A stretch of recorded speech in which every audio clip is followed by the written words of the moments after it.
Coño, ¿qué hacéis ahí? Pues yo aquí, inspirándome a base de hierro, machacando. Acero para los barcos. ¿Que hace calor? Sí, ¿y qué? ¿Acaso el calor nos va a impedir que tengamos que hacer lo que tengamos que hacer? ¿Acaso el calor va a impedir que hagamos lo que debemos de hacer? No. Excusas. Ay, hace mucho calor, no puedo ponerme a grabar un vídeo porque hace mucho calor con mi ventilador y mi aire acondicionado. ¿Qué somos, tigres o gatitos? ¿Calor? Calor se pasa faltando una carretera. Calor se pasa... Calor se pasa donde se pasa calor. ¡Hostias! Ay, pues aquí estoy, inspirándome, como digo,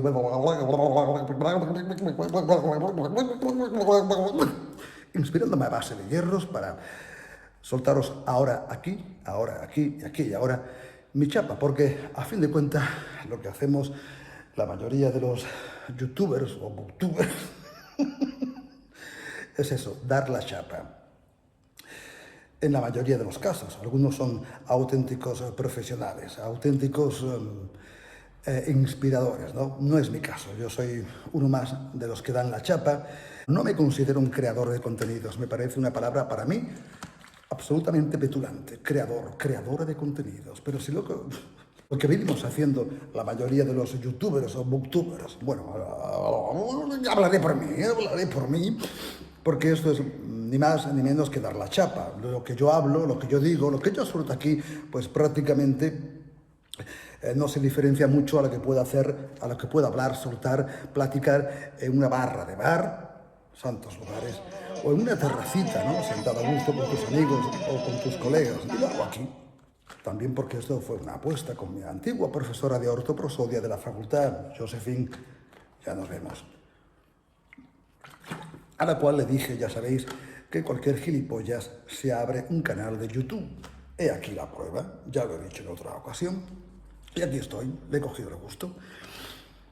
Pero de ahí a considerarme creadora de contenidos, me parece petulante. Al menos en mi caso. Ya digo que yo lo que hago es soltar una cháchara, una tabarra, soltar la chapa de lo que me gusta. No me considero creador de contenidos. Crear es una palabra muy fuerte. Michelangelo creó la Pietà, pintó la Capilla Sistina, eso es crear. No digo que todos tengamos que pintar la Capilla Sistina, pero se me entiende, ¿verdad?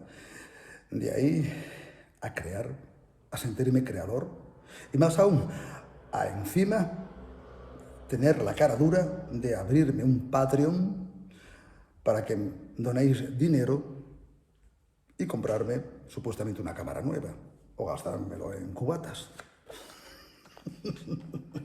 O que me invitéis a un cafecito por hablar de lo que me gusta, por hablar de estas chácharas que yo hablaría cualquier tarde, en cualquier momento. En fin, gafas para adquirir carisma y sintomático misterio.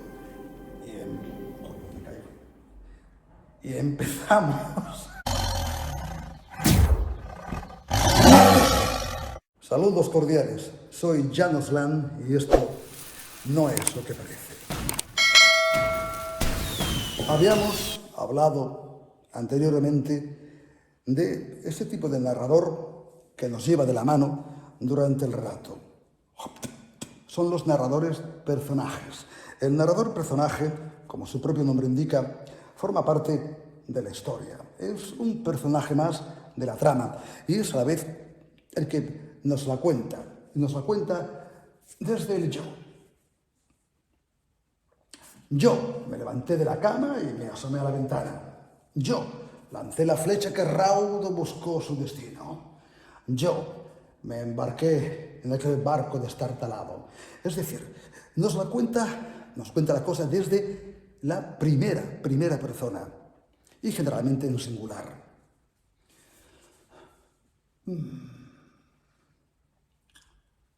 Esta narración en primera persona contaba Contaba, como ya dije, con dos posibilidades. Uno, situarse en el centro de la trama, es decir, nos cuenta lo que le pasa a él y las circunstancias y demás personajes que le rodean. Y dos, podía situarse como testigo de la trama, es decir, se situaba en los márgenes de la narración.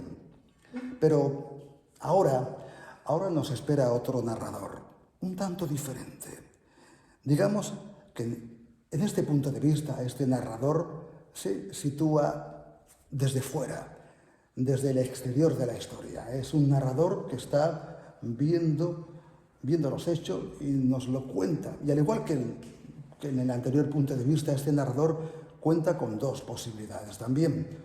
Uno, el narrador omnisciente. Omnisciente significa que lo sabe todo, pero además tiene el poder de la ubicuidad, es decir, está en todas partes. Sabe de cada personaje, sabe de su psicología, sabe hasta lo que piensa y lo que va a hacer. Ese narrador es una especie de Dios, nada se le escapa a su control. Imaginaos que estáis jugando a un videojuego y os podéis mover a vista de pájaro por el mundo del videojuego. Y además enfocaros en un personaje en particular y además saber lo que piensa ese personaje, lo que odia, teme o desea. Tenéis el control total del juego, pero además de todo lo que se mueve, de todo lo que piensa en ese mundo, a vista de pájaro, en primera persona, te acercas, te alejas, entras en cualquier punto, en cualquier situación. Eres el puto Dios y por lo tanto decides contar lo que ha sucedido en el juego. Incluso lo que va a suceder, nada escapa al control, ni siquiera al tiempo. Eso, queridos niños, es un narrador omnisciente.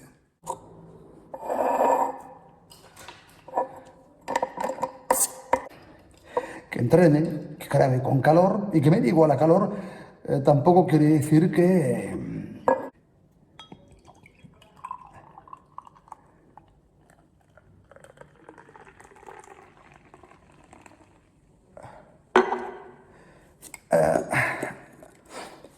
Tampoco quiere decir que me oponga a un determinado y suculento paliativo. Salud.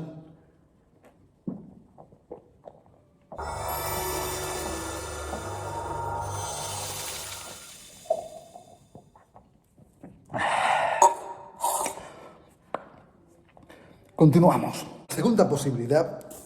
La segunda posibilidad con la que contamos en esta tercera persona es la del narrador semi-omnisciente.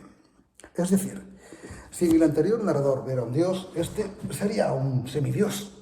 Tiene grandes poderes, pero no los tiene todos. Este tipo de narrador conserva el poder de estar en todas partes.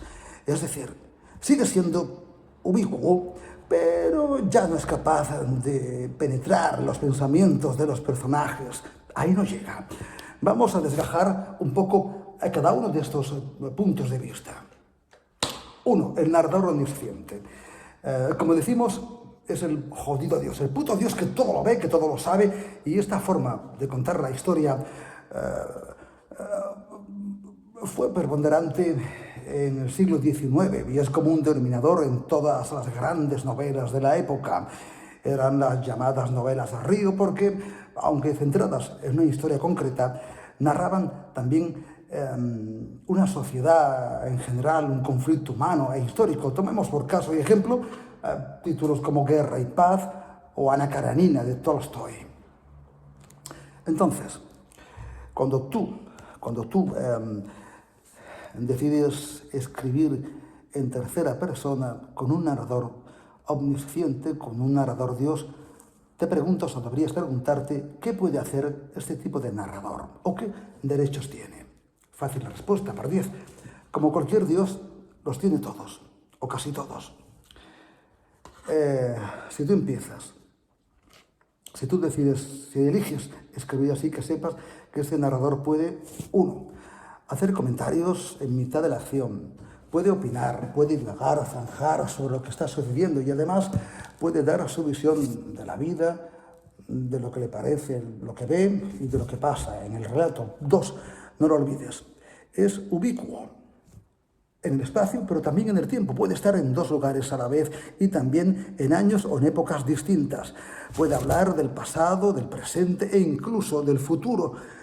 Y encima puede opinar, besar, elucubrar, divagar de cualquier situación, con dos cojones, pero para eso es Dios. Y 3, es el único narrador que posee el don de conocer cosas, hechos, acontecimientos que ningún personaje del relato sabe.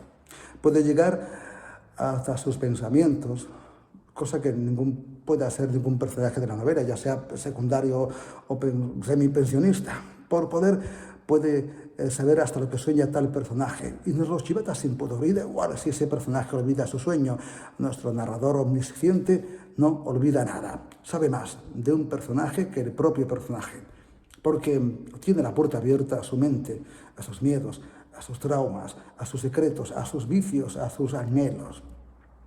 Para hacernos una mejor idea de este narrador Dios, lo apropiado será ejemplarizarlo. Tomemos un fragmento de La Regenta de Clarín, donde un tal Álvaro Mesía pretende hablar de otro capital personaje, Ana Ozores.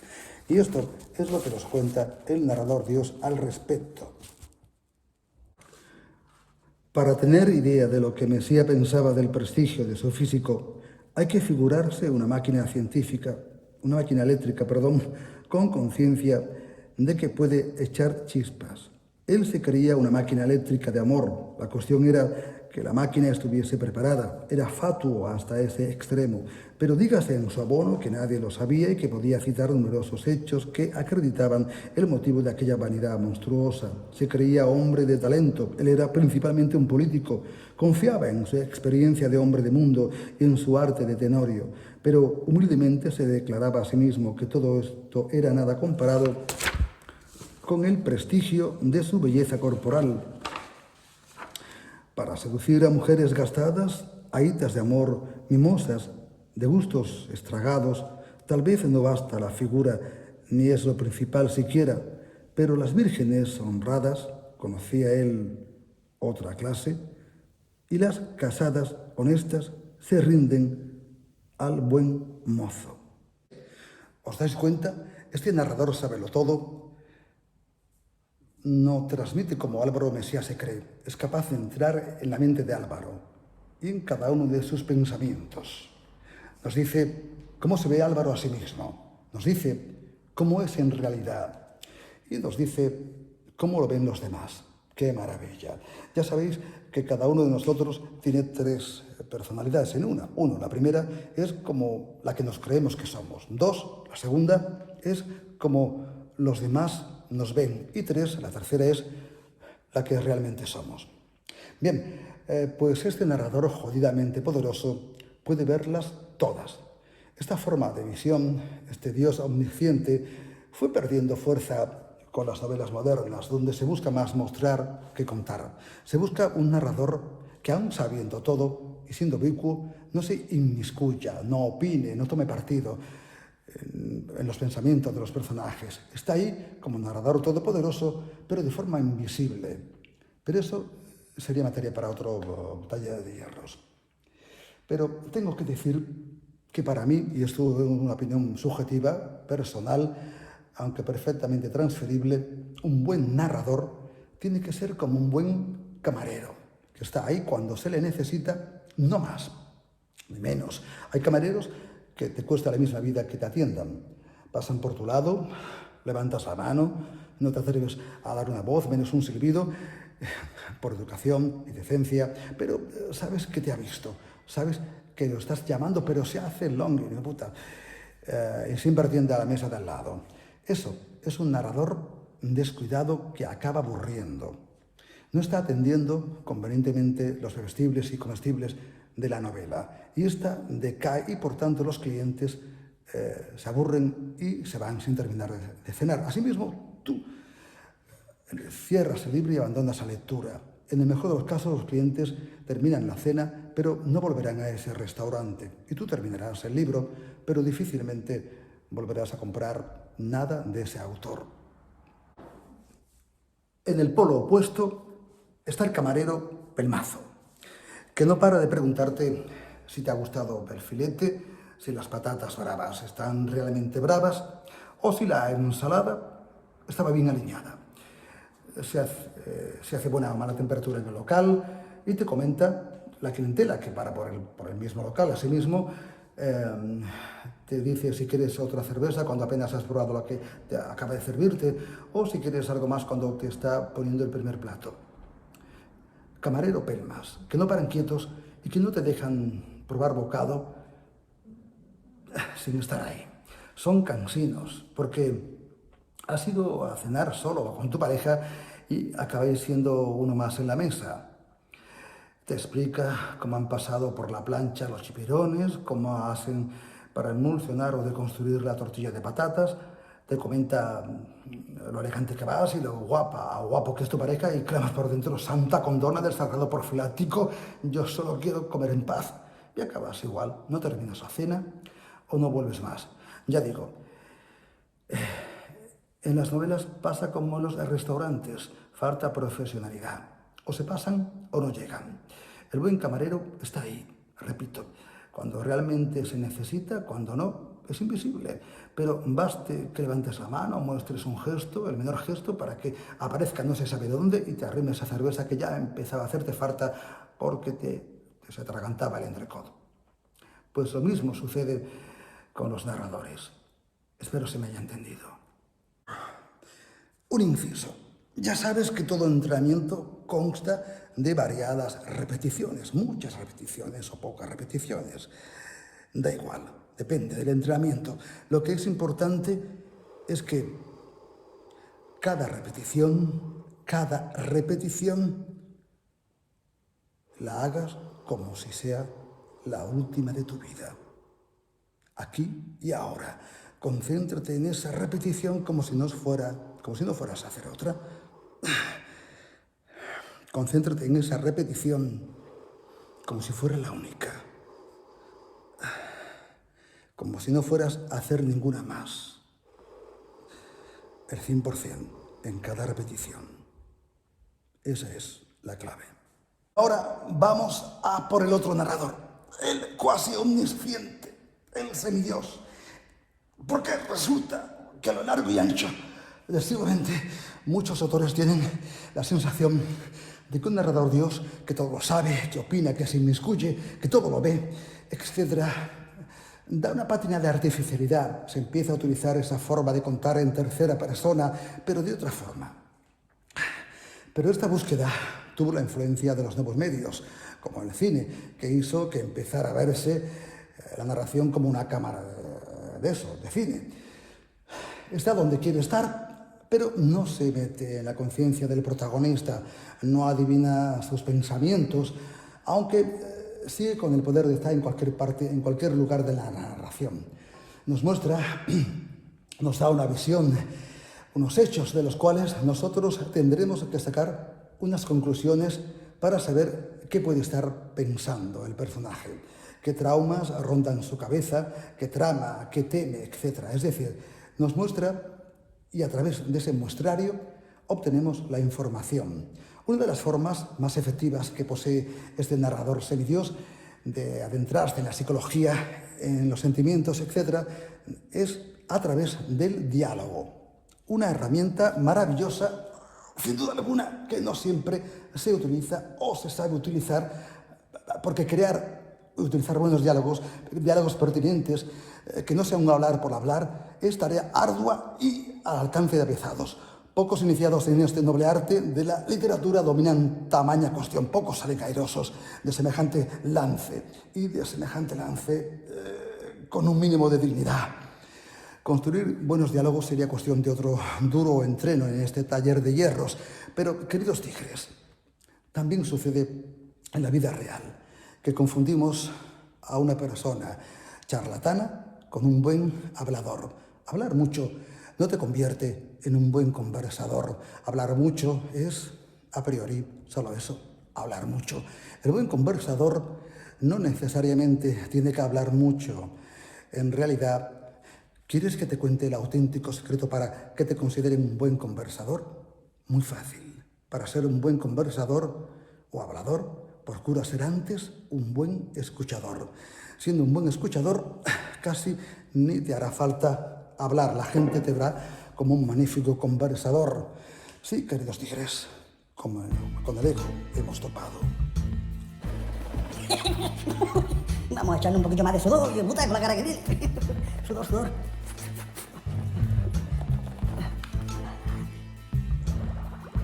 Hombre malo, pensamiento feliz, pensamiento feliz.